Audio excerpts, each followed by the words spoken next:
বন্ধুরা ভিডিওটা জীবনে বড় হতে গেলে বড় বাড়ি বা অনেক টাকা লাগে না, লাগে শুধু একটা বড় মন আর ভাঙতে না জানার সাহস। স্বপ্ন যদি সত্যি করতে চাও তবে হাল ছেড়ো না। প্রতিটি ছোট্ট পদক্ষেপ একদিন তোমাকে নিয়ে যাবে তোমার গন্তব্যে। ছোট্ট রাজু একটা ছোট্ট গ্রামে থাকত। তার বাড়িটা ছিল খুব ছোট, একটা মাটির কুঁড়েঘর।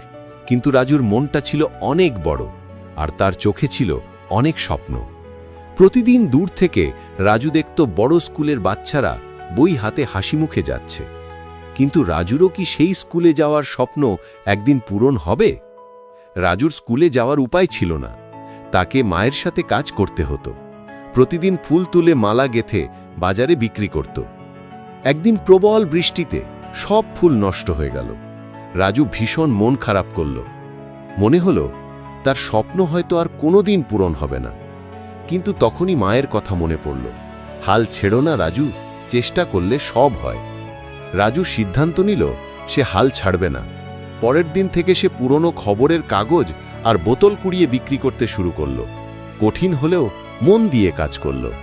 দিনের পর দিন টাকাগুলো জমতে লাগলো। তার ছোট্ট ব্যাংক একদিন ভরে উঠল।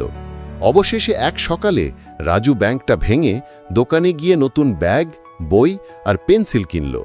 সেই দিন স্কুলের পথে হাঁটতে হাঁটতে রাজুর মুখে ছিল এক চওড়া হাসি, কারণ সে বুঝেছিল স্বপ্ন সত্যি হয় যদি আমরা হাল না ছাড়ি। রাজুর ছোট্ট কুঁড়েঘরের স্বপ্নটা অবশেষে এক বড় ক্লাসরুমের ভেতর সত্যি হয়ে গেল। আপনিও যদি বিশ্বাস করেন যে স্বপ্ন সত্যি হয় হাল না ছাড়লে, তবে ভিডিওটা লাইক দিন, আর এমন আরও অনুপ্রেরণামূলক গল্প পেতে আমাদের চ্যানেল সাবস্ক্রাইব করতে ভুলবেন না।